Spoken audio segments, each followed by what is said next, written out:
আজকে আমরা দেখব কিভাবে XOR গেটকে NAND গেট দ্বারা বাস্তবায়ন করা যায়। তো খেয়াল করো, NAND গেটের সমীকরণটা হচ্ছে কি A and B whole bar, অর্থাৎ আমাদেরকে যে সমীকরণটা দেওয়া হবে সেই সমীকরণটাকে এই A and B whole bar এই ধরনের একটি রূপে রূপান্তর করতে হবে। তো খেয়াল করি আমাদেরকে কি করতে বলা হয়েছে, XOR গেটকে NAND গেট দ্বারা বাস্তবায়ন করতে বলা হয়েছে। এজন্য আমরা প্রথমে XOR এর সমীকরণটা লিখব। XOR এর সমীকরণ হচ্ছে A XOR B। এখন এই সমীকরণটাকে ভাঙলে হয় A bar B or A B বার। এখন এই সমীকরণটাকে আমরা কি করতে হবে, NAND এ রূপান্তর করতে হবে। তো NAND এ রূপান্তর করার জন্য আমাদের কাজ কি, কাজ হচ্ছে এই প্লাস যে চিহ্নটা, এই চিহ্নটা উঠাতে হবে।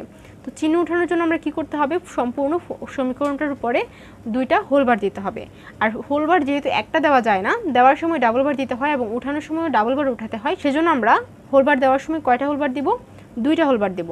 দুইটা ডাবল বার দেওয়ার পর এখন আমরা কি করতে হবে, এই হোল বারটা একটা ভাঙতে হবে।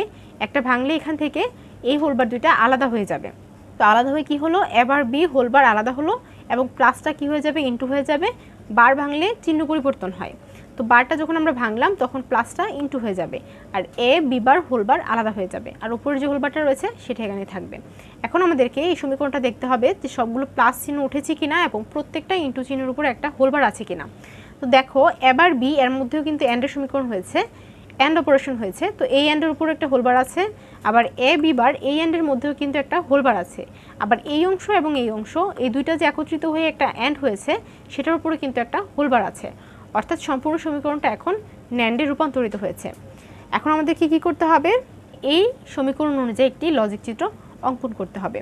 তো লজিক চিত্র অঙ্কন করার সময় খেয়াল রাখতে হবে, যেহেতু NAND গেট দ্বারা বাস্তবায়ন করতে বলেছে, সেক্ষেত্রে আমাদের সম্পূর্ণ সমীকরণটাতে শুধুমাত্র NAND গেট দিয়েই লজিক চিত্রটা অঙ্কন করতে হবে। তো এই জন্য আমরা প্রথমে A এর ইনপুট এবং B এর ইনপুট দিয়ে দিব এবং A বার এবং B বার কী দ্বারা বের করব, NAND গেট দ্বারা বের করব। এখন আমরা সমীকরণ যে এখান থেকে A বার, এখান থেকে হচ্ছে B, এই দুইটা ইনপুট নিব, নেওয়ার পর দুটোর মধ্যে কি করতে হবে, AND করতে হবে। এখানে একটি AND চিত্র এঁকে দিব এবং উপরে একটি হোল বার আছে, এর জন্য এখানে কি দিয়েছি, নটের চিহ্ন দিয়ে দিতে হবে। এটা হচ্ছে আমাদের A বার B হোল বারের আউটপুট। আর এখান থেকে কি করতে হবে, A নিতে হবে, এখান থেকে নিতে হবে B বার, এই দুইটার মধ্যে আবার একটি NAND গেট, এটার হোল আউটপুট হচ্ছে কি A B bar whole bar. এখন এই অংশ এবং এই অংশ দুইটা আবার একসাথে AND করে হোল বার অর্থাৎ NAND করতে হবে। এই জন্য আমরা কি করেছি, এই প্রথম অংশ এবং দ্বিতীয় অংশ দুইটাকে আবার একত্রিত করে আরও একটি NAND গেট অঙ্কন করেছি, যেটা হচ্ছে আমাদের এই সমীকরণের সর্বশেষ আউটপুট।